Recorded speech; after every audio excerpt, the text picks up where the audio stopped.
Shino was an orphan boy who reincarnated into a different world after accidentally meeting his doom in the most pathetic way imaginable. In this new world, however, the seven gods bestowed upon him a cheat leveling system because apparently they felt bad for how stupidly he died, granting him stats to become the most overpowered human ever. While walking home one day in his previous life, Shino saw people rushing out of a store chaotically like a Black Friday sale gone wrong, and two girls tripped right next to him because women in anime always need saving. The thief waved his knife around threateningly and began sprinting towards the ladies with all the grace of a drunk penguin. But instead of abandoning them like any sane person would, Shino rushed towards him with the heroic stupidity of someone who's watched too many action movies, tackling him down. He screamed at the girls to escape, which was probably the smartest thing he'd done all day. But before he knew what was happening, he began bleeding out of his stomach profusely, causing the bandit to run away in fear like the coward he was. In his last moments fading away, he was glad to have saved those two girls he'd never met before, but wished he didn't end up making them cry over some random stranger. His consciousness began fading into darkness, which is exactly what happens when you play hero without any actual combat training. But when he opened his eyes expecting to see the afterlife or nothing at all, he found himself in a mysterious room that definitely wasn't his crappy apartment. A maid began crying and calling him Kane with enough emotion to win an Oscar, confusing him completely. A woman with absolutely massive plot entered and came to hug Kane tightly, asking him if he remembers his mother. None of this makes any sense to Kane's scrambled brain, which is still trying to process not being dead. But when he takes a single glance at the mirror across the room, he begins panicking like someone who just woke up in the wrong body, wondering who the hell he's become. After being in a coma for a week following some unexplained illness, the maid thinks that his fever is messing with his memory pretty badly. His mother asks Sylvia to go and prepare him soup immediately, and after they leave the room, Kane still has absolutely no idea how he's suddenly become a child. He wonders if he's an anime protagonist in an isekai, which means this guy is dangerously self-aware and onto us. Without wasting any precious time, he begins investigating his entire room frantically to find any overpowered weapons or magical artifacts lying around. But it appears he still has an Asian persuasion that transcends dimensions. Sylvia thinks he wet himself after hearing suspicious sounds, but poor Kane cries internally for losing all his manhood in the reincarnation process. After she left the room looking concerned, Kane was able to extract all the information he wanted out of her through careful questioning. His name is Kanegon von Silford, which is honestly the most ridiculous fantasy name anyone has ever heard. He's a 3-year-old boy born to Garm and Sarah, with a sister called Rini, who will probably develop a brother complex. However, Garm is apparently a top-tier alpha male and has a second wife named Maria, and she's given birth to his 2 older siblings because polygamy is legal here. His father is a high-ranking Margrave who commands an entire army to protect his kingdom's borders from a forest filled with monsters, which sounds like a terrible real estate investment. Kane is initially excited to hear there are monsters wandering around, but the maid tells him there are adventurers who can wield magic to fight them, and Kane gets so excited he can barely contain himself. Sylvia promises to teach him some magic as long as he can learn to read first, so he begins practicing right away like the nerd he was in his previous life. When Kane learned about magic existing in this world, he knew without a doubt that he wanted to live the rest of his life here, because in his last world, his parents had already perished years ago, and his last relative, his beloved grandpa, had just passed away recently, leaving him with absolutely nothing to miss about that depressing existence. During dinner that evening, Garm learns that his son can already write competently, and Rena tells him proudly that he can do complex math already as well. Sarah thinks her son is a genius prodigy, but Kane compliments Sylvia for being the best maid in the entire world. His parents get immediately suspicious about why he became so studious out of nowhere when he was basically brain dead before, and Sylvia mentions the nutritious milk that she extracted from his mother's generous plot. Garm secretly wishes he was there to witness the extraction process himself. Kane explains that he just wants to learn all about this fascinating world so he can become an adventurer eventually, and Garm commends him enthusiastically on being so motivated at such a young age. To help him pursue his burning curiosity, Garm allows him to read all of his precious magic books without restriction, but warns him seriously that he won't be able to use magic until he's baptized at the age of 5. His mother thinks he won't be able to use magic until then anyways, since that's how it works for everyone. But the mischievous little plot maker is already secretly cooking up fire with his tiny hand. He realizes with absolute delight that he can already use magic despite being 3 and has achieved every otaku's impossible dream. But while casting his next spell to test his abilities, his hands burn painfully and he begins losing control of the flames, which is what happens when toddlers play with fire. Kane thinks that these magical abilities will allow him to become the strongest edgelord this world has ever seen. The only thing left to complete his otaku dreams is a sister-complex relationship to top this all off perfectly. Oh wait, there we go, right on schedule. Reen sneaks into the room quietly, telling him that she's discovered all about his secrets. She's discovered that he's been studying the outside world in secret when he should be sleeping, and Cain is genuinely glad that his sister is an idiot who didn't notice the magic. From then on, his sister taught him all about the outside world enthusiastically and about the first adventurer who built this kingdom centuries ago, a legendary hero named Yuya. Cain realizes that this guy is probably from a different isekai story, but decides to just ignore that concerning fact. After learning all about the wonders of the world from his enthusiastic sister, he couldn't wait 2 more agonizing years until his baptism ceremony. But the day finally came after what felt like forever. He walked inside the church with his new outfit that made him look presentable, and his family was genuinely impressed by how handsome he'd become. They head off with horse carriages throughout the entire medieval-looking town, and Cain is surprised and delighted to see this fantasy world for the first time with his own eyes. He's curious about the blessing of the gods that everyone keeps mentioning, so he asks his sister to show him her status window. He's marveled by all of her impressive stats displayed like a video game character sheet, but sees she has the broken status affliction. She immediately tells him firmly to forget whatever he just saw, and Cain pretends convincingly that he has no idea what she's talking about. His father explains patiently that there are multiple levels to the protections granted by the gods. Each magic protection is given between level 1 to 5, and they're bestowed by the gods to determine one's prowess in a specific field of expertise. They head to the church for Cain to receive his protections from the 7 gods, and the priest begins the baptism ceremony with practiced solemnity. Before their astonished eyes, the pillars representing the gods begin to shine with a blinding light, and Cain is teleported instantly to meet with all 7 gods directly. They welcome him by his real name from his previous life, Shino, and Cain wonders what the hell is happening. Sorry, what the heaven is going on would be more appropriate. Zenem, the god of creation, introduces himself formally.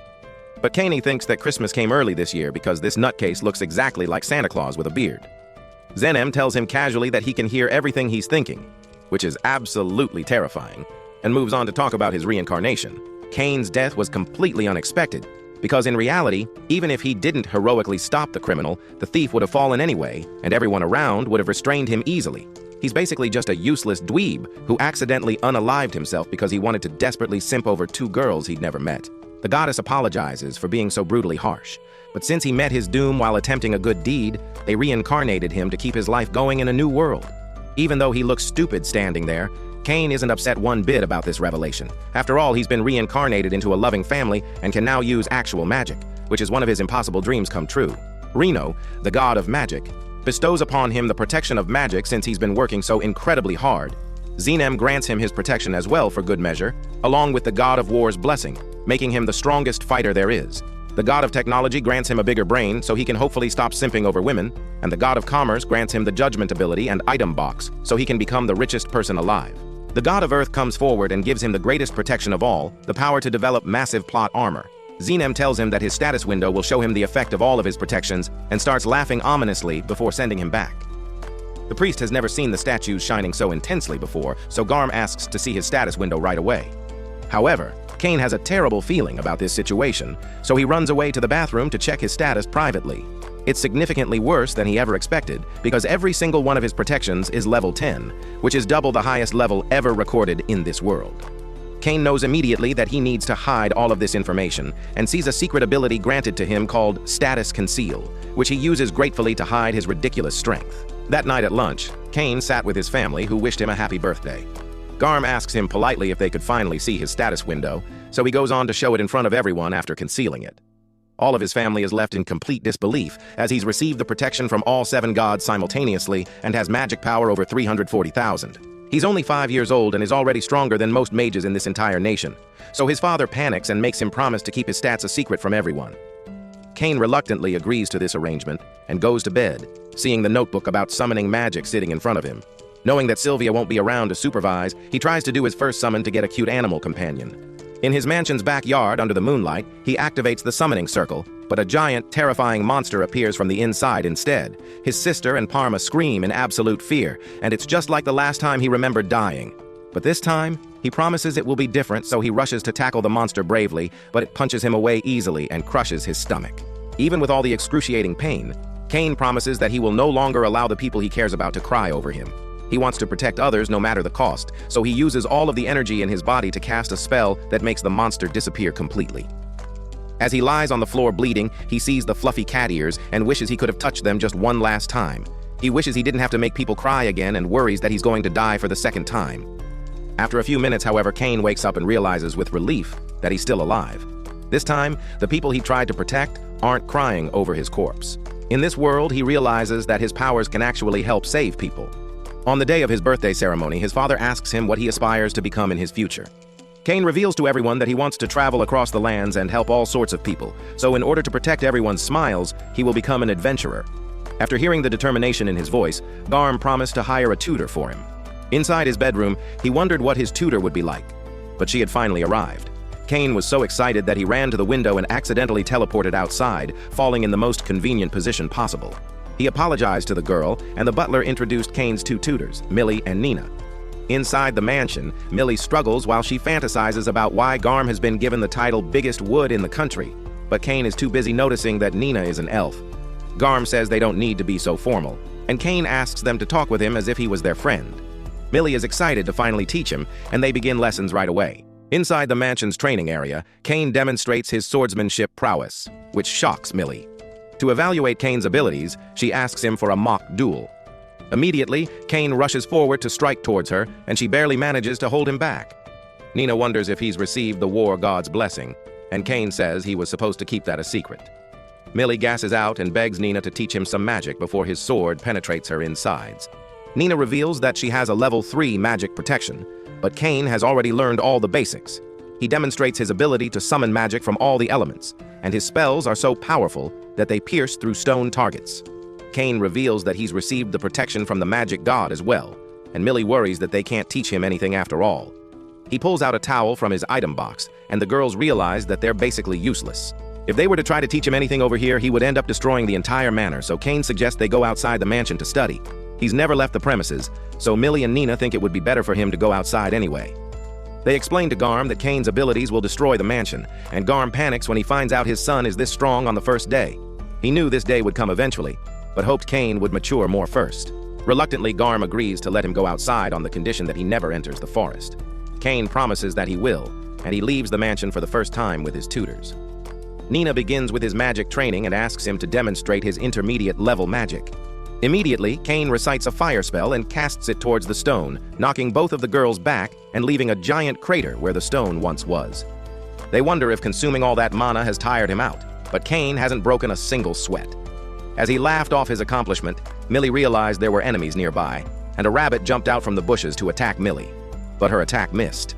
It rushed towards Kane, but he dodged the rabbit and shot air bullets to defeat it. Millie wondered if he was going to sell the drops, but Kane wanted to show it to his family, so he stored it in his item box. Millie is amazed since she's been saving up for years to get a magic bag, a less powerful version of his item box. In the meantime, Nina uses her search ability to scan within 300 meters for monsters. Kane thinks what she did was cool, so he tries to copy the same spell, casting it to locate the exact location of the 4 rabbits, surprising Nina that someone could even count the specific number of monsters. He runs towards it, and Millie tells her that she should just give up already. They defeat all of the rabbits together. However, one of them runs away, and Kane tries to pursue it, but Millie warns him to never go inside the forest since it has legendary monsters living inside. Every few decades, all the monsters try to break into the city, which is why their wall is so fortified. Kane realizes how dangerous it is, but wishes to one day explore it on his own. That night, he realized that he'd already reached level 8 after beating just a few rabbits. He investigated the reason for his massive level up, and saw that the God-chosen title granted him 100 times more experience points. But not only that, each level up granted him 100 times the ability points. Kane's power has already surpassed most humans, and he's realized that the entire nation is going to try and get rid of him if this continues. A few months later, Millie takes Kane to the Adventurers Guild so he can fight some stronger monsters. Inside, Rudy asks what brings them here today, and Millie wants to acquire some quests that would be perfect for Kane. However, a man comes and mocks Millie and Nina for being D-rankers and babysitting a child since she's a D-rank. He tells her to ditch the kid so he can show her what a real D looks like. Nina tells him to back off, but Cross is fed up with her disrespect and picks her up while 2 others restrain Millie. As he's about to grab her face, Kane holds his arm and says that he will not allow him to treat his tutors like that. Millie begs Kane to run, but Kane tells him that he needs to start training and smacks him in the face. Cross recovers and tries punching him, but Kane evades and destroys his footwork, saying that his name is Kane. But Cross continues trying to fight against him. He grabs a knife and tries to strike towards Kane with incredible speed, but Kane evades every single one of the attacks, going as far as to even hold his sword with his fingers and throwing him out. The other 2 hold a knife to Millie. but Kane makes quick work of them and kicks them out. Nina comes to hug Kane, promising that she'll protect him next time. After years of training and enjoying their time together, Kane has grown into a charming, tall man. Sylvia lets him know that his final class with his tutors will be in a few days, and Kane is excited because he wishes to find a way to thank them. He remembers that Millie wanted a magic bag, so that night Kane snuck into the deepest parts of the dark forests. A blood ogre appeared before him. Next, he defeated an earth dragon, and the guard thought that a monster rampage was about to commence this decade. The entire army was deployed, and Garm led the troops to defeat them. Kane's collected everything he's came to get and teleports away, leaving behind his towel. Garm arrives at the scene, and his subordinate informs him that all the monsters have been eliminated in the forest, wondering who could be so overpowered.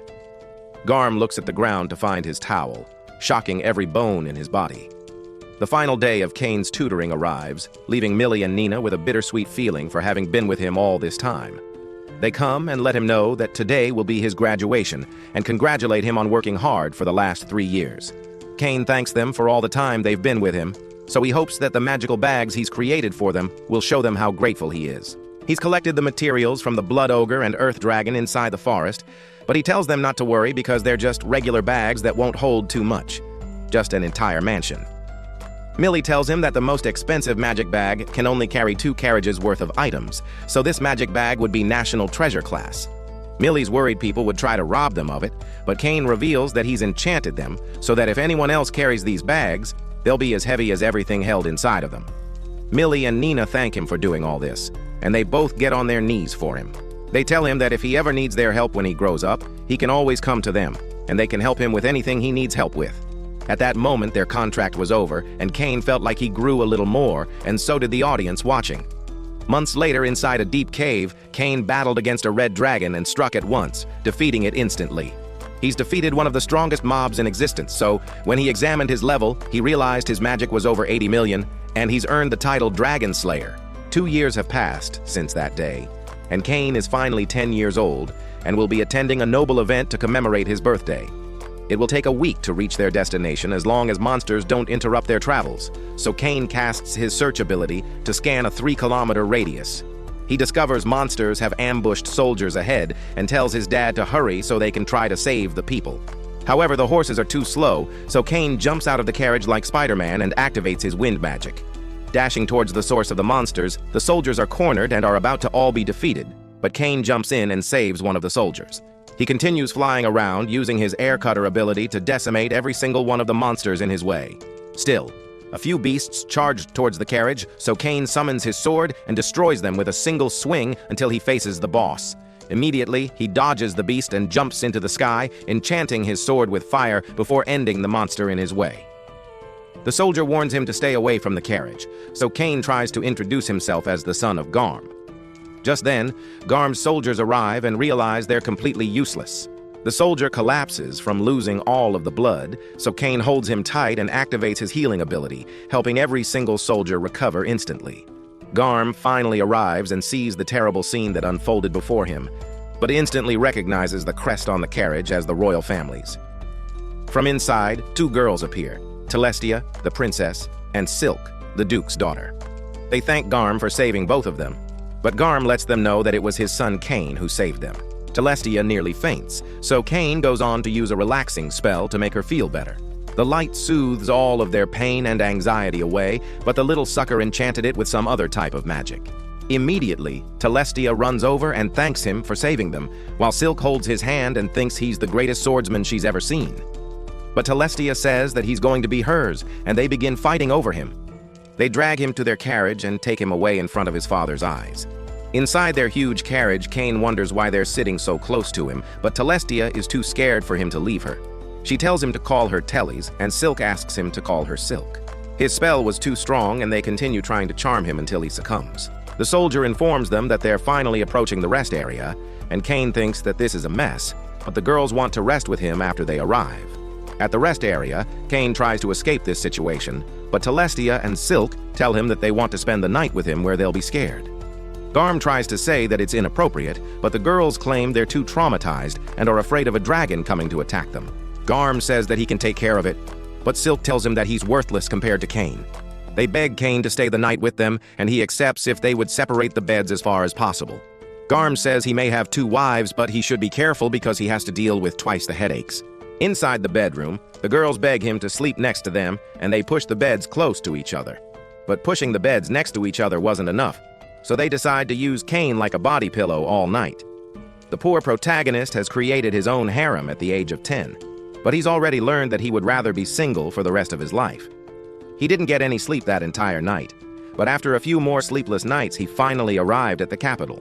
A knight greets them, and they continue clinging on to Cain.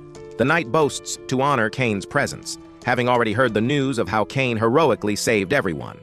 As for the ones who had fallen, Cain's item box allowed him to return their bodies to their families. The bell rings and Cain tries to leave, but the knight informs him that he's going to be meeting with the king. Inside the heart of the castle, every major politician has gathered for Cain's audience with the king. He takes a bow, and the king's court commends him for being able to save Telestia and Silk from all 50 orcs single-handedly. To reward him for his bravery, the king bestows upon him a mansion, 10 platinum coins, and the honorary title of baron. Some of the politicians think this is controversial, and some overweight noble waltz in and says it's not fair to be giving a child such wealth. The king tells Cornigo to learn how to stop opening his mouth before he stays fat his whole life. The king says he would have never been able to save the girls in his position. This kingdom needs more knights like Cain, so the king's decision will not change, sending Cornigo running away. The king asks if Cain will accept. With no room for objection, Cain humbly accepts all the awards, but the king isn't done with him and wants to talk with him in private. Garm and Cain wait to meet with him, and his father congratulates him on getting his own mansion before his other siblings. The king enters along with the 2 girls, and Cain realizes that he can't tell the king about his daughter calling him daddy last night. The knight thanks Cain for saving his daughter, and the duke also expresses his gratitude for saving his daughter, Silk. The king tells him that there's something important that he's come to discuss, and asks him if he would take his daughter's and the duke's daughter's hands. He wouldn't be married yet, but they will wait until he's an adult. After all, he linked arms with them and slept with 2 unmarried ladies. No one will ever take them as brides now, and he'd better accept this offering before he faces the wrath of the gods. Earlier on, this genius idea was concocted by the count to investigate the true identity of Cain, but the king was shocked to find out that both of their daughters wanted to marry Cain. Hearing of his great accomplishments, he was determined to keep Cain in this kingdom, and Cain thinks that this is the worst possible situation he's found himself in. Cain's father offers no advice, and the pressure of the entire situation begins to collapse onto him. With no other option but to give in, Cain accepts to become their husband.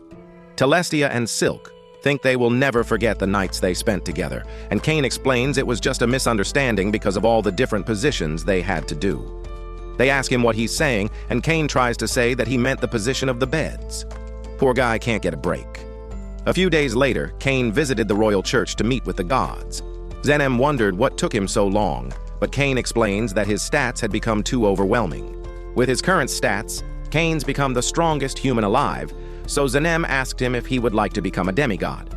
But even with a status like that, there are still limits to what Cain can achieve alone, so Zenem advises him to make strong relationships. He goes on to ask Cain if he would create some entertainment based on his knowledge from his previous life. Cain thinks he can create the perfect game, and Zenem and the god of technology beg him to create something like that. Later that day, Rini was shopping for some clothes, and Cain has had enough of her brother Complex obsession. He ran out and noticed Parma outside, the girl he saved 5 years ago. Her uncle, Tamanis, introduces himself to Cain and is shocked to find out that he's a noble. Cain asks him to just treat him like every other kid and asks him to browse his shop. It's an antique store where every item is crafted by Tamanis, so Cain asks him if he could make a special order for him. Tamanis is interested, so Cain shows him the blueprints of the game he's trying to create. With such an interesting concept, Tamanis thinks this would be a great hit, so Cain asks him to create a prototype and pays him a full gold coin for it. Tamanis couldn't accept such a high payment, but Cain tells him that he should treat it like an investment into their relationship. Tamanis humbly accepts and promises that he will create the best game board for him. Cain is glad and leaves the store, but finds out that Reen is ready to destroy him for disappearing on her. She asks him why he didn't see all the clothes she tried on for him, but Cain says she would look terrible in all of them anyway. Reen is glad to hear that her brother thinks she's ugly because she's going to teach him the hard way what he's supposed to say to her. This is genuinely scary. She spends all night trying on different outfits to try and impress her own brother and will now punish him by having him try them on. However, Sylvia comes in to save the day and informs him that Tamanis has finished the prototype. Inside his shop, Kane is amazed that it looks exactly like the reversey game he imagined. They spend the afternoon playing the game together, and Tamanis thinks this will become the next trend and is positive it will become a bestseller. Kane suggests they create a fancier version for the nobles, since he's sure the wealthier people will want a fancier product. To begin with, Kane suggests making 50 of the noble version and 1,000 of the normal version. Tamanis thinks he's a genius, but his company can't afford to create such a large inventory all at once. So Kane smashes some gold coins on the table like a boss. Tamanis promises he will create all of the boards as quick as possible.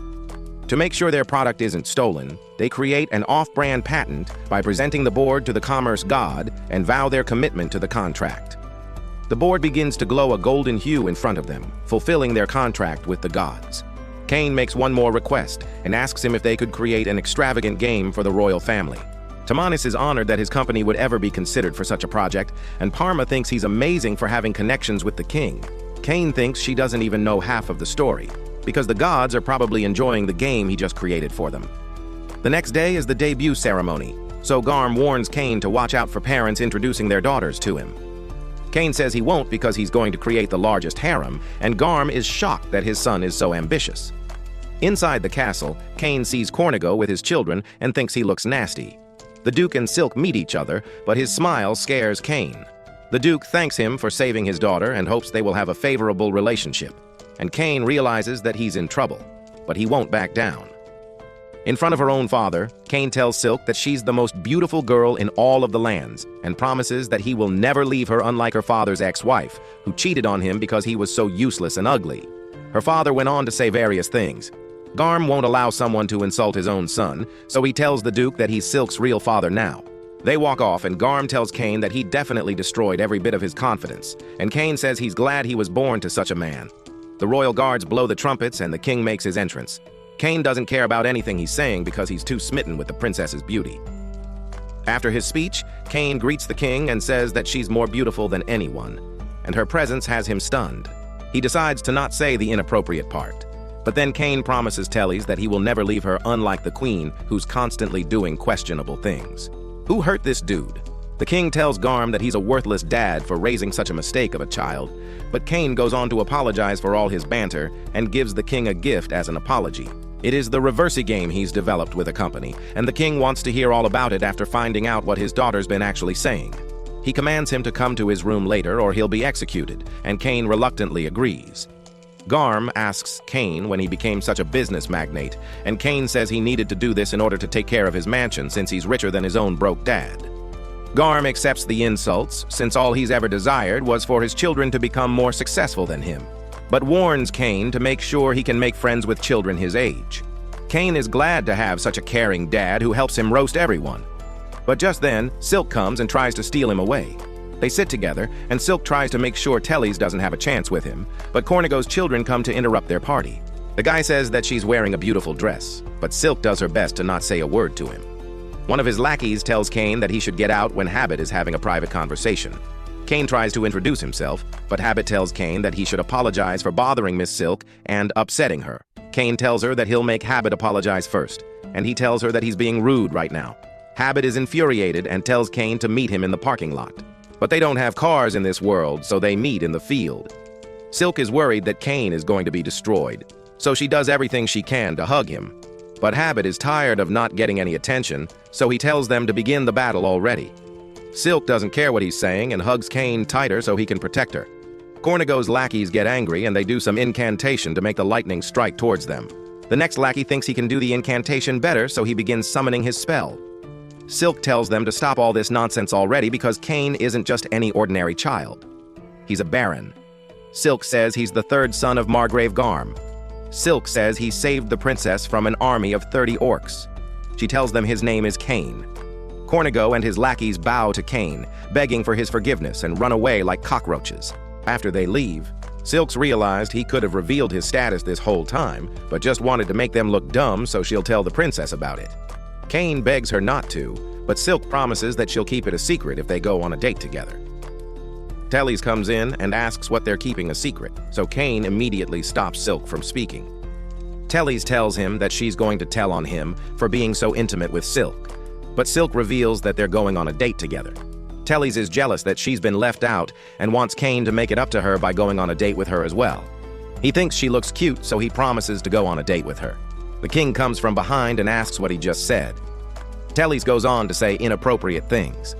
Cain realizes that he's raised a monster, and the king says that they're going to have a long man-to-man talk, and Cain realizes that he's finally going to be executed for all the jokes he's been saying. Indeed, the king executed him, and this is the end of the story. This is so tragic. Please mourn for Cain in the comments section because Silk and Tellys will now be widows.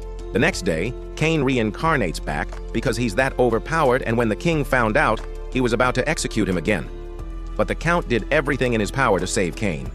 The Duke comes in and congratulates him on his revival, but wants to play the creator in a game of reversey along with the rest of the palace, and Cain wishes he would have never been revived. After a week of hiding from the king, Cain is finally ready to see his mansion. He sees it's a rundown mansion that hasn't been maintained in years. With his magic, he investigates all of the rooms and decides to begin cleaning. With his magical powers, the entire mansion along with the backyard is automatically cleaned and repaired. Every one of the rooms returns to brand new, and Sylvia has finally made it here.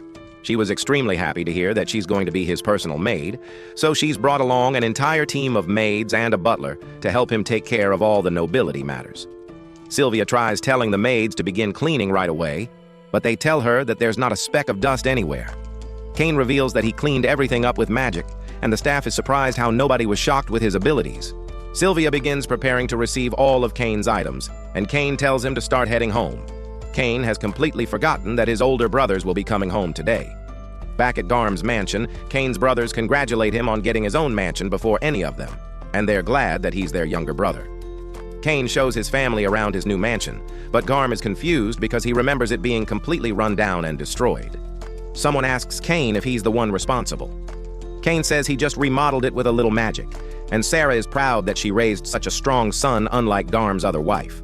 He goes on to take them for a tour of the house, but Garm wishes that Cain had decorated more. Nobles in this generation show their class with paintings, vases, and even mounted monsters.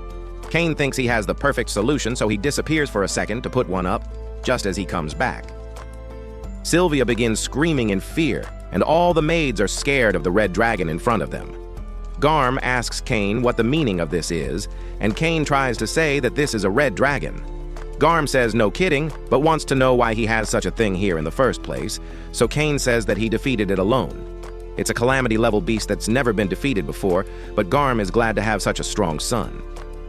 A mounted red dragon is worth 10,000 platinum coins in this world, and Cain realizes that it's actually worth $100 million in his old world. Just then, Sarah screams in fear, and they run together towards the bathroom. Sarah asks him what the toilet is because it's made her feel better than Garm ever did. Thinking she's just exaggerating, Garm tries to investigate for himself. After he goes inside, Garm realizes that he's been missing out his entire life and thinks it will impress the visitors, but Cain wonders why he would ever have visitors. When a noble owns a mansion, they must hold a debut party and invite all the nobles, Garm explains. But Cain doesn't want to deal with all of that again and wishes he was just poor. Colin tells him he's prepared a list of people to invite to make things easier for him. As he looked through the list, Cain noticed Cornigo has been invited, but wishes he never had to see his face again. The only one that wasn't on the list was the king because only counts or higher-ranked nobles can invite royalty. Cain realizes all the preparation and gifts he has to prepare, but has no idea what he could gift any of them. Sylvia suggests for Cain to create his own type of gifts along with his unique form of hospitality, and this inspires him.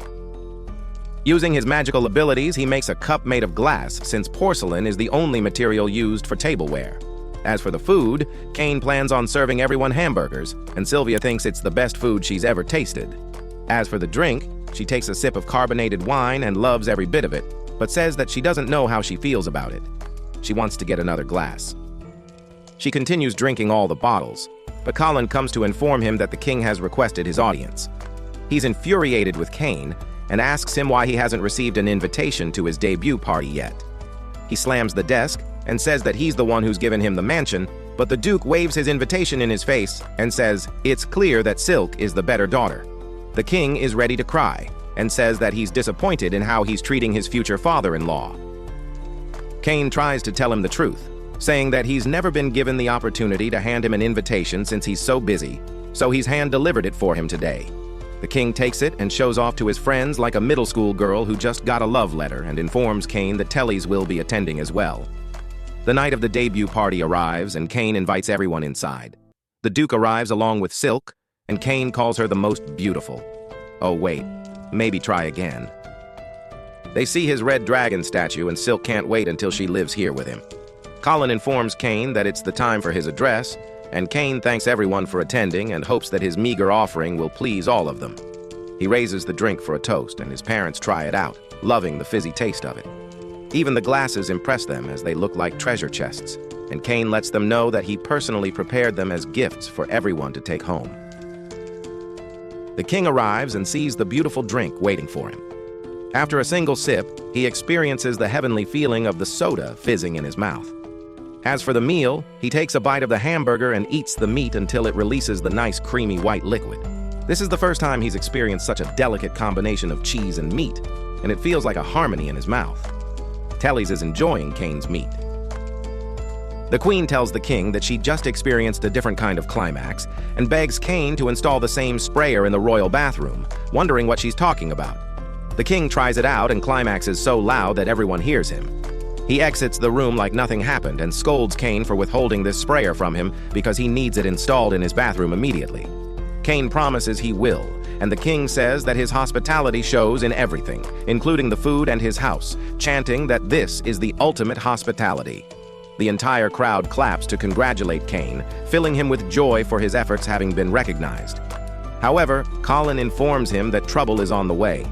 Cornigo comes and calls Cain's mansion a doghouse as he walks in, so Cain doesn't let Colin inform him about the dragon statue. He screams in terror, and Cain apologizes that his expensive red dragon caught him off guard. He tries to walk it off and calls his taste poor, but everyone thinks Cornigo's attitude is vile for a person who arrived after the king. At the table, Sylvia offers him some of the carbonated wine, and he says it looks disgusting, but loves every sip of it. Cain offers him a hamburger, and he calls it disgusting but continues eating every last bit of it. All of the nobles have noticed his mistreatment of Cain, and Colin warns him to try and stay composed, which gives him a brilliant idea. He brings Cornigo glasses and explains that they're just a meager offering. Cornigo says they're meager all right, but wants every single one of them, along with the recipe for the hamburger. Cain rejects because he's going to gift them to everyone here. But Cornigo is frustrated and screams at Cain to give him 100 glasses immediately. Cain apologizes and tries to stall as another noble object approaches. He says he's willing to offer the kingdom's biggest object, even more amazing than a jewel, making Cornigo excited to take it right away. He tells him to please accept the kingdom's biggest, and the king appears from behind him. This catches him by surprise, and Cornigo wonders why he's at such a lowly person's home. The king furiously responds that Cain saved his daughter, and the Duke wonders if he came after the king. Regardless of Cornigo's lies, the king threatens to take his ranking away if he continues mistreating Cain.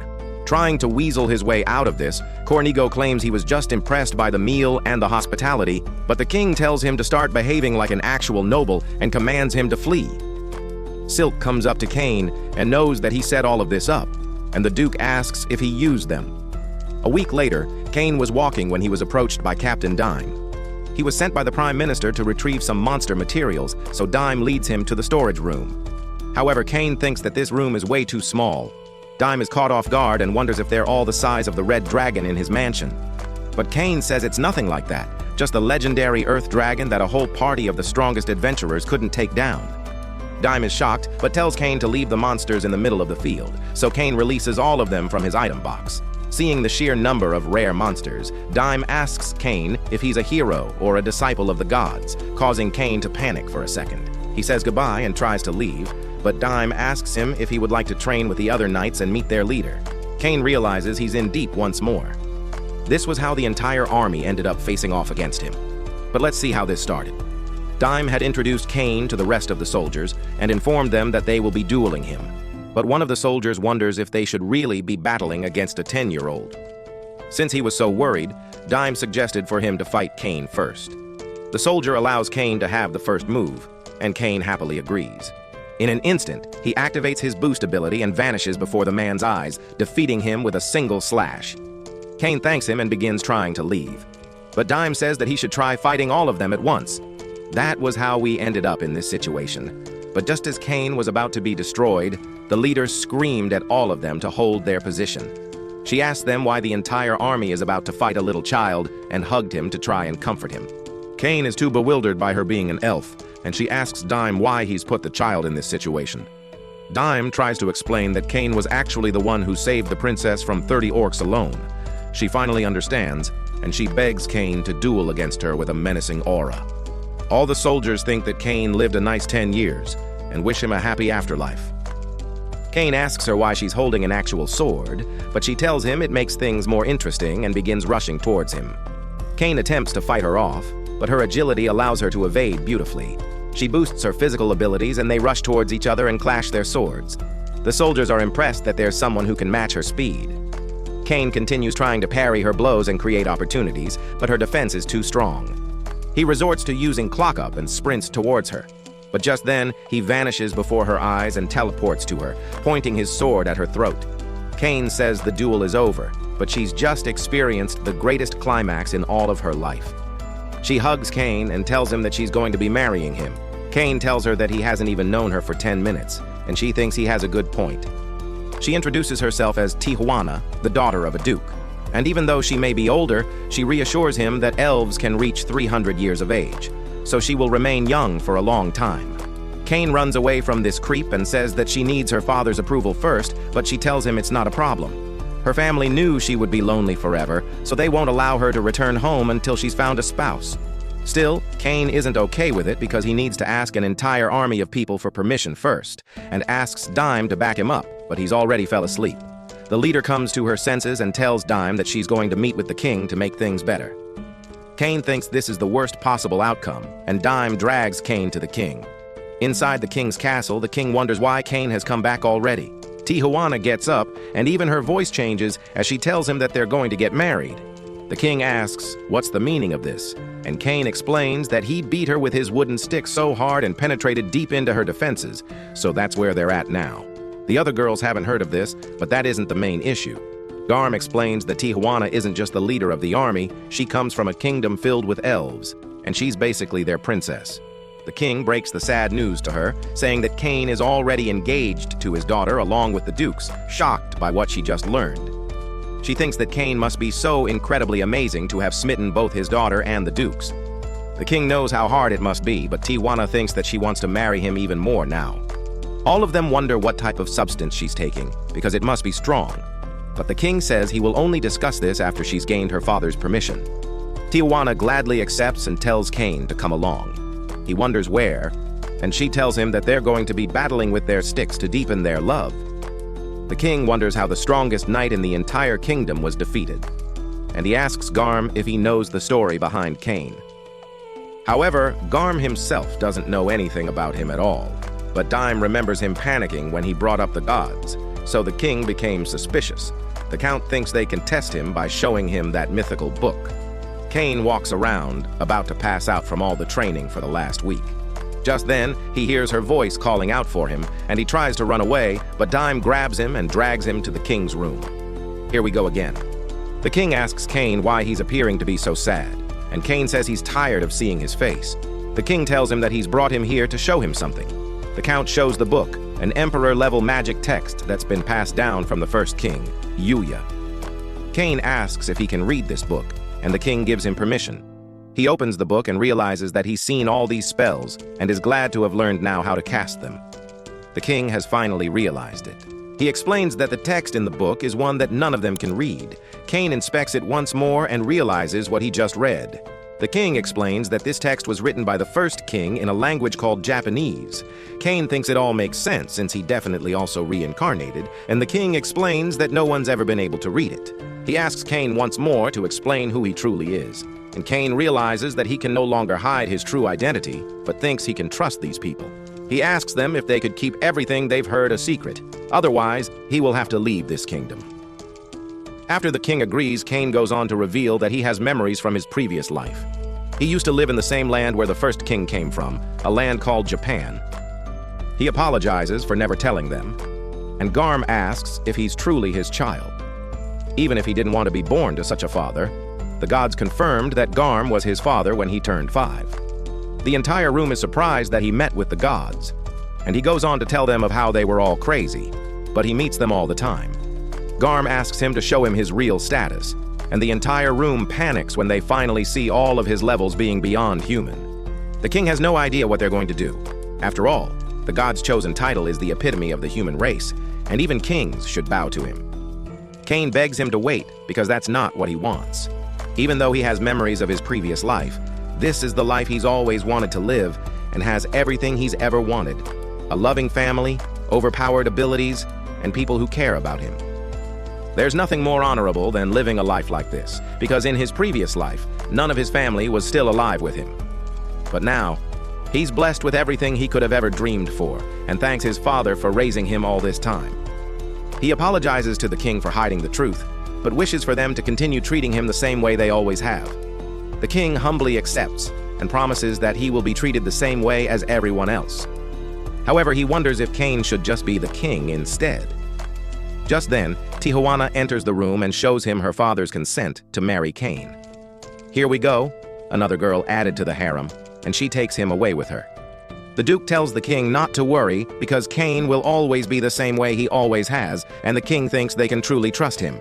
He commands everyone in the room to keep this matter a secret. His only wish is for Cain to protect this kingdom, his family, the girls he cares about, and anyone who may ever need his help. In the years that followed, Cain began reading the book left by Yuya. The words said that if Cain can read this, then he is from the same home country as him, Japan. This book contains all the information about Yuya's life, including how he was summoned by Truck-kun. Unlike Cain, however, he wasn't reborn and was rather just summoned into this new world. Just as Cain kept reading, Silk and Tellys came and thought he was studying for the academy entrance exams. They begin offering to study with him, but Cain tells them that he doesn't have time to deal with them today. They ask him about tomorrow, but he runs off and says some other time. As he walked through the hallway, that woman number 3 came sprinting towards him and asked him to train with her, but he said he will do it some other time. As he ran, he apologizes to everyone, but today is a very special day for him. It's his 12th birthday, the day he will finally get to register as an adventurer. Inside the guild, he bumps into a red-haired guy who notices he's young, so he reminds him that he's only got one life and to be careful. Cain wonders where he's seen that hair before, but approaches the receptionist who asks him if he would like to register. As he filled the paperwork, he decided to conceal his barren status, since it didn't have anything to do with adventuring, and handed the paper to the girl. She then asked him to prick his finger for a blood magic test and offered him his G-rank adventure card. Cain remembers his tutors being D-rank and wonders how they're doing right now. The woman introduces herself as Rhea and says it's nice to meet him. But just then, 3 guys come up and tell her to ditch the brat and hang out with them because they'll keep her company all night. Cain thinks inappropriate thoughts. Their leader tries to kick Cain away but ends up falling instead. The lackeys try to retaliate and both of them rush towards him but clash into each other. Their leader prepares to draw a sword, but Cain tells him to just wait. At the same moment, the red-haired guy approaches and tells him that if he wants someone to fight, he can fight him all night. They run away after recognizing Claude, and Cain's tired of feeling déjà vu. Cain thanks Claude for his help, but Claude noticed that he would have probably destroyed them alone, so he asks him to have a drink with him. Since Cain is still 12, he gives him some fruit juice and asks him how he was able to pull off those incredible moves. Cain says he's been training since he was young with 2 tutors, and Claude is caught off guard and wonders where he's heard that before. Claude raises a cheer for him becoming an adventurer today, and they drink together. Cain wonders why the guy has the title Ice Flame, so Claude reveals that the name of his party is the Ice Flame. He uses a flame sword, and his wife uses ice magic, and because they trust each other, they can take big quests and rank up quickly. Cain is surprised to see a gold card since it means he's an A rank, but Claude thinks it's nothing compared to their first king who had a triple S rank. Just then, a wand hits him in the head, and his wife asks him why he's drinking. Claude introduces his wife as Lena, and she slams his head to not change the subject.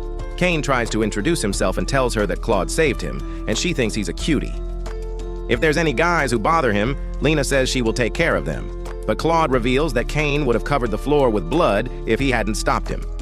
Lena hits him in the head and tells him to stop drinking before she covers the floor with his blood and drags him away by the ear. Poor dude was never seen again after that day. Kane wonders what quest he should take as G rank, and wonders if he should just start by transporting items with his item box, but thinks that would be too boring. Instead, he sees a quest about defeating as many goblins as possible with no upper limit on the reward, so he takes that quest right away. Excitedly, he runs out of the guild, but Tijuana comes running after finally finding him. She asks him what he's been doing, and he reveals that he's going on his first adventure today, so Tijuana gives up all of her obligations for the day. Kane tries to run away, but Tijuana drags him away again. Poor dude was never seen again after that day. Deep in the forest, Tijuana is excited to spend some alone time with her husband in such beautiful scenery, and drags him away while wondering where the goblins could be. Kane uses his search ability and discovers the goblins to be ahead, so Tijuana tells him she will rush there, and she asks Kane to chase after her. Whatever she's on is stronger than anything, and everyone needs some of it. As they arrive at the location of the goblins, Tijuana spots a civilian who's about to be destroyed, so they teleport right away to save him. Kane casts his heal spell, while Tijuana rushes towards them and slashes the 3 goblins standing in her way. A bigger group approaches them, so Kane enchants her physical abilities with his magic to power her up. Tijuana thanks him for filling her up with his warm magical fluid. She rushes towards the goblins to destroy all of them. Whether it's in sickness or in health, she vows to stay by his side and wants his blade for their first joint task. This is genuinely concerning. Kane wonders how he's always ending up with these people, but the green lizards appear, and Kane tells her that he will take care of it. She runs away with the man, and Kane casts his light ball, along with an ice pillar to destroy every single one of the green lizards. Tijuana thinks she has the best husband ever. Later that day, Millie and Nina wonder why there's a giant crater here instead of the green lizards, and Nina wonders why she's feeling deja vu. Inside the guild, Kane reveals that he's defeated the green lizards, and wonders if he would be able to get the rewards even though he didn't claim the quest. Rhea is confused because defeating a group of them is usually something done by C-rank adventurers, but Kane explains that he defeated about 30 of them. Rhea is shocked and runs to the chief to tell him the situation. He asks her to meet the guy immediately. Cedric introduces himself and asks Kane how he managed to get the green lizards. After all, he's a kid who's a G rank on his first quest, so there's no chance he could even kill a single lizard. Rhea tells Cedric that it's wrong to be accusing him of cheating, and Kane agrees, saying he defeated them normally. Cedric says that he was registered as a commoner, so he's likely just trying to swindle reward money, and screams that he will have his guild card removed. Kane thinks this is the worst situation ever, but just then the guild master enters, and the chief tells him that the person is a cheater. The guild master sees Kane and thinks he looks interesting. He sits down and asks the chief why he thinks Kane is cheating. He hears out his reasoning and tells Cedric that he's got a lot to learn. He tells someone to come in, and Tijuana enters and yells that she's glad to see her husband. Kane tells her they were supposed to keep their engagement a secret and pushes her off to ask her what she's doing. Tijuana says she's here to warn the guild about all the orcs and lizards, and the guild master reveals that he's known he's a baron. The chief is surprised, and the guild master tells him that he was the one to save the princess and Silk from the orcs. He goes on to say that he's the son of Margrave Garm, and if he marries Tijuana, they will become brothers-in-law. Kane is surprised that he's Tijuana's brother, and the guild master asks Cedric if he's going to continue insulting his brother-in-law. Cedric instantly bows his head, and Tijuana says that usually a commoner insulting a noble would get executed. But Kane says he would never do that. He accepts his apology and asks him to avoid making accusations in the future. The guildmaster tells Kane they will gladly accept his lizards, but he won't be able to stay at a G rank. So as a token of apology, he promises to raise his rank to C rank immediately. Tijuana thinks that it's too low, since he's already defeated a red dragon and beat her in duels. Cedric wonders just how strong this guy is, so Tijuana's brother agrees that he should raise him all the way to A rank. He commands Rhea and Cedric to take care of the paperwork, and Tijuana's brother apologizes on behalf of his subordinate's rudeness. He thanks Kane for being understanding and for taking care of his sister because she probably strong-armed him into this marriage. Tijuana tells him that they've already performed their first joint task, and Kane thinks she's going to be giving everyone a misunderstanding. However, her brother knows better than anyone how lonely and eccentric his sister is. Kane is glad he isn't the only one with some sanity, and the gods think that Kane truly never changes. The god of magic wonders why Zenem chose to double all of his protections, and Zenem tells them that he needs to become even stronger. Aaron's seal will be broken soon, and the world will be in trouble when that happens. It's been 300 years since he was sealed, so Cain needs to be trained even more before Aaron comes to destroy the world's peace. There's only one way to train Cain, and all the gods agree to have Cain train underneath the mysterious man. After oversleeping on the day of his exam, Sylvia breaks in and panics because she didn't wake him up early enough, so she offers her maid services for breakfast. However, Cain runs away, and she cries because he only likes certain things, but he tells her that he'll have some later. He teleports to the exam site, and while walking to class, he wonders why Tellys and Silk weren't taking the exam with him. The teacher begins the 2-hour exam, but with Cain's previous knowledge from the other world, he finishes all of it within 30 minutes and sleeps for the rest. After the written exam was over, the teacher took them to the field for their magic assessment. They will be shooting their strongest spell at the target, and she tells them not to worry because there's a defensive barrier around the training area. The other kids begin shooting their fireballs, and Cain realizes that he can't use his ultimate Inferno ability. So when she calls him up, he casts a simple fireball that turns blue. Even the teacher hasn't seen this level of magic before and tries to stop him, but Cain launches his fireball towards the target, annihilating the entire field for kilometers. He thought it would be safe to use beginner-level spells at full power since there's a barrier, but the teacher thinks it's impossible for someone to be this strong when they're this young. She rushes to make sure no one was harmed and tells them to begin the swordsmanship exam for now. At the new field, the professor introduces the adventurers who will be conducting the exam, and Cain notices Claude is one of them. He wonders what Cain is doing here and decides to duel him, saying he's just trying to assess his abilities. Knowing that he's a high-level adventurer, Cain activates his boost ability and rushes towards Claude. They clash against one another, and Cain parries every single one of his attacks. While they continue sparring, Cain begs Claude to relax since he would have destroyed any other student. But Claude is enjoying this and activates his boost ability. Even with his enhanced speed, Cain manages to fend off all of his attacks, but worries that he'd break the other kids' bones with his strikes. The teacher yells at them to stop their sparring because all of the kids have just become terrified. Claude realizes he's taken it too far and promises to have another sword fight with Cain later. But the teacher comes and tells him that the exam is over and that he should only come back for the results.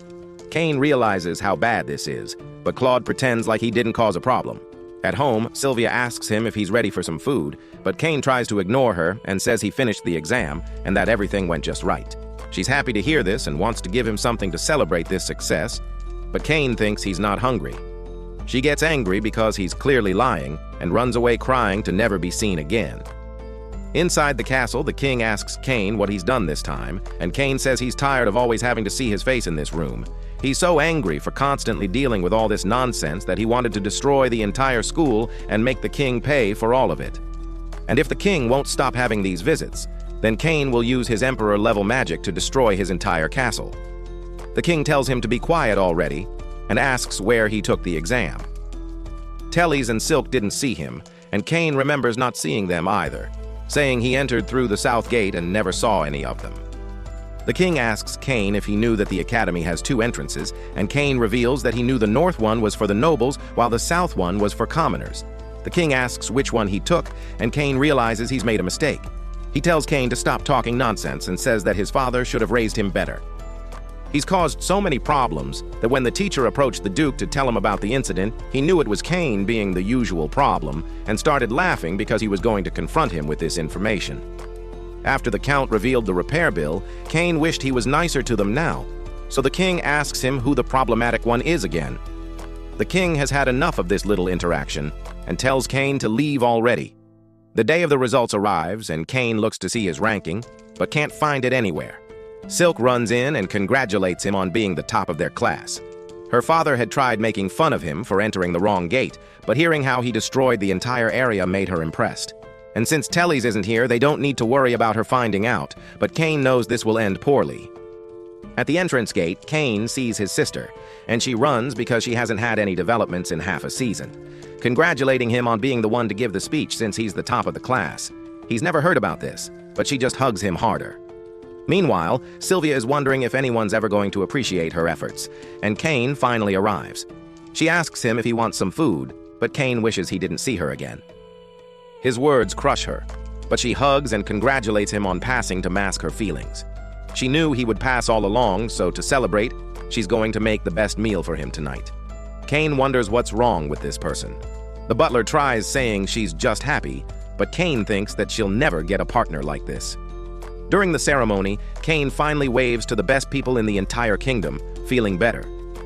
Whatever that word means, he charmingly asks Tellys and Silk to study with him throughout the years. He says that he will call them beautiful in front of their fathers again, and the girls look forward to it. Once the ceremony begins, all the guys are jealous of him, but all the girls want to meet him. The teacher calls Cain up to the stand. In front of everyone, he admits that he's the person who mixed up the wrong entrances and took the commoner exam. However, he's clever and knows how to twist this. He goes on to say that just like the first king, who wasn't actually useless like this current system, he believes that everyone should study and make friends equally. Regardless of bloodline or nobility status, he prays they can all get along together. Garm is glad that his child can twist every situation the same way he's about to handle things. Someone overheard the comment and came to confront Cain in front of everyone. He congratulated them on being accepted and is sure they won't be useless like this person next to him. The girls and the Duke are glad that Cain is finally getting a taste of his own medicine, and the person goes on to apologize that they're going to be dealing with the failure that Garm raised. The first class is finally going to begin, and Cain is late after spending time elsewhere for an hour. The teacher introduces herself and tells everyone to think about their future plan. Cain thinks he's going to be a free adventurer, and the girls are excited to accompany him on his adventure. He asks them what they're planning, and Tellys reveals that she's going to be studying internal affairs so she can manage his future kingdom. Silk thinks she will also study commerce to help his future domain. This is concerning. After class is over, Cain walks over to see Parma getting bullied by Habit and his lackeys. They make fun of her for being a commoner and tell her to drop out of the school right now. The knight in shining armor comes and tells them to treat everyone equally instead of picking on others. They realize it's Baron Cain, and he tells them that Parma is his friend, regardless of her nobility status. Habit thinks he will tell his father to ruin her entire family, but Silk tells them to repeat what they just said. Tellys wants to hear them too, and they realize they're in trouble. She wonders if she should report their insolence to her father, but they apologize like the cowards they are and run away. Cain apologizes to Parma and asks to pet her cat ears, but the girls realize he's too close to the girl, so Silk commands him to sit properly. The poor protagonist has already understood how life works, so he behaves like a good boy and wonders what they're talking about. However, as he realizes he should just reconsider everything, a voice laughs in his head and asks him to come have a chat with him. The mysterious man is waiting inside the library and asks Cain to come inside. He gets up and goes to open the library door, getting teleported to a different dimension. The guy asks him if he would like coffee, but Cain wonders how this guy even knows what coffee is. The man tells Cain that he's been waiting for him this entire time, and that his name is Shino. The mysterious man tells Cain that there's no need to be guarded. After all, he knows that Zenem reincarnated him here. Cain wonders how he knows the gods, and the man finally introduces himself. He is Yuya, the first king of this country. Cain remembers reading all about him in the Emperor-level text, but wonders if he's a ghost since it's been 300 years. After inspecting him using judgment, he sees Yuya has the special title, God of Creation. The world they're currently in is Favnel, and since Yuya created it, he's the god of creation of this world. Zenem and the rest of the gods wanted Cain to be trained, but he thinks that he's already the strongest person alive. Even with his power, however, Yuya asked Cain to try stealing the cookie, but as he leapt forward, Yuya unsheathed his sword to prevent Cain from moving. Cain wondered why he needed to be this strong, and Yuya told him that there's someone he needs to fight. 300 years ago, this person made all the people in the world fight each other. Using an oracle, he sowed the seeds of distrust among everyone, subconsciously forcing them to fight. That man is the evil god Aaron, and Yuya narrowly managed to seal him away 300 years ago. But recently, that seal has started to loosen, and since Yuya is a god of this world now, he can't interfere in that world, so it's all up to Cain. However, Yuya tells him that his previous life will come into play and teleports him to the middle of the ocean. He promises that he will teach Cain more if he completes the task and disappears. Cain begs him to tell him more right now, but Yuya only gives him a compass that points back to his mansion. His mission will be to level up to 600 if he even wants to stand a chance against Aaron. And since Cain is only level 300, he wonders what will happen to his school if he will be gone for a long time. Yuya tells him not to worry, since a year in this world is equal to one day there and disappears. But Cain begs him to wait a minute. Yuya teleports back, telling him he can either do it or not. Cain realizes that he has no other options, so he rushes into the forest. A serpent appears to attack Cain, but he dodges all of its attacks and rushes to slash the giant bear standing in his way. It has been less than 5 minutes, and he's already faced countless S-rank beasts. Back in the other world, Sylvia panickingly opens the door to see Tellys and Silk. She apologizes for panicking because she hasn't seen Cain all day, but they tell her that they haven't seen him at school either. After hearing that, Sylvia worries he's been kidnapped or imprisoned or even stuck in a ditch, but Tellys tells them that he's fine because he always manages to find a way out of everything. If they wait here, she's sure he will eventually appear. A giant bear is about to devour Cain, but he annihilated it with his magic. It's been 4 months of being stuck in this forest without any sleep, so his mind is starting to break. He hears a puppy whimpering and begins walking towards the source of the noise. Once he arrives, he sees the tiny white puppy who's been injured badly and thinks that he will put it out of its misery. But as he raises his sword, he sees the look on the puppy's face and remembers that same sad look on the girls' faces. Cain drops his sword and apologizes for scaring it. After all, he's always just wanted to protect someone. He hugs it close and uses his extra heal, but since it's not enough, he puts every last bit of his mana into healing it and passes out after consuming all his energy. Hours later, the puppy defends him against all of the beasts, and Cain realizes that it was trying to protect him while he slept. The puppy jumps onto him and starts licking him. He sees that it's been alone all this time, just like him, so he asks it if it would like to accompany him on his trip and gave it the name Haku.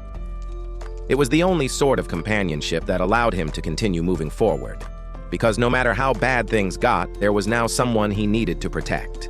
And so the years passed. Eventually, Cain finally made it to Yuya's mansion, and Yuya was surprised to see how much bigger he's gotten. It's been around 4 years, and he sees the Fenrir next to him, telling Cain that he's a legendary holy beast.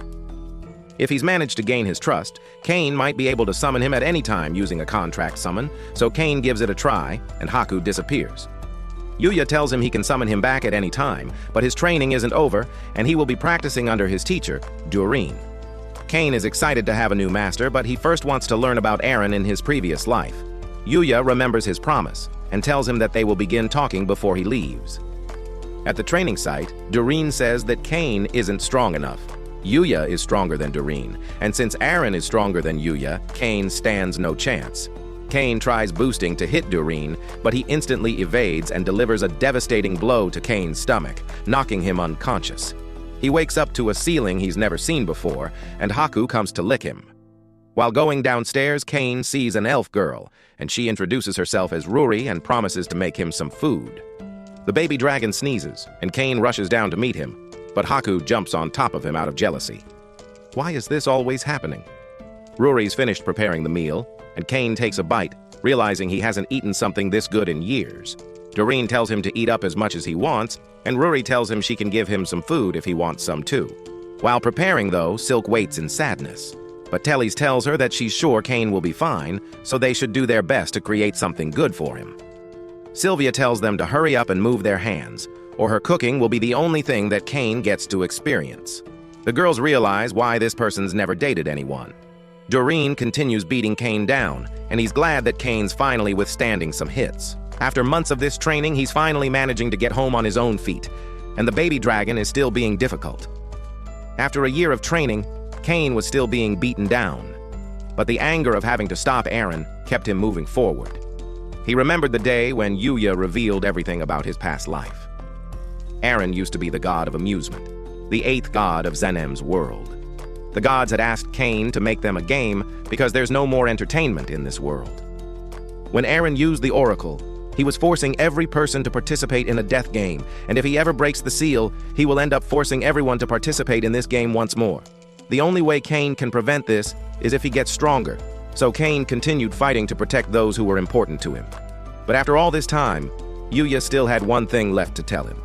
He was the one who was unable to protect his friends. The reason Eren is connected to Cain's old life was because of this one reason. The friends Yuya failed to protect were Cain's parents. After they died in an accident, they were reincarnated into Cain's new world, and were begged by the gods to bring peace to this new world.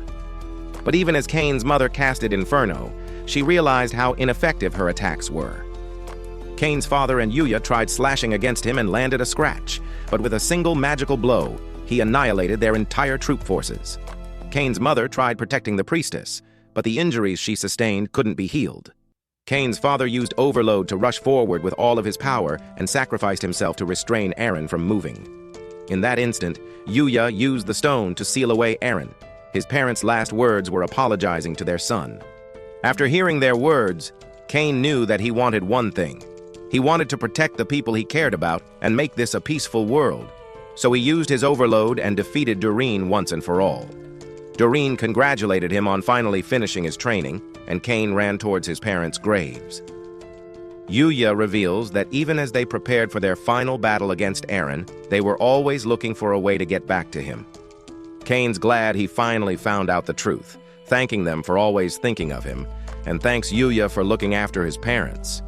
Yuya opens his fist one final time, and Cain's speed surpasses Yuya's. He thanks Yuya for all the training, but Yuya tells him that he was the one who put in all the work. He runs off to his old world, but Yuya tells him to wait. His body is completely different after 5 years, so he casts a spell to return him to his original form. Haku appears to accompany him on his journey, and Doreen asks him if he would be able to take Jin along with him. He promises that he will take care of Jin, and thanks them for taking care of him. As he prepares to teleport to the other world, Yuya hands him a gift for the current king. Doreen looks forward to the day he becomes greater than both of them, but Yuya is sure it will be soon. After all, he has something much greater to protect than they do, and there's also lots of people protecting him. Sylvia sees that Cain is finally back and rushes to greet him. He tells her to calm down because he didn't miss her one bit in those 5 years. He only missed Tellys and Silk, and they're glad he's finally back. They show him the cookies they've prepared for him, and Cain cries while he starts eating them. They're glad he enjoyed them, and they welcome him home.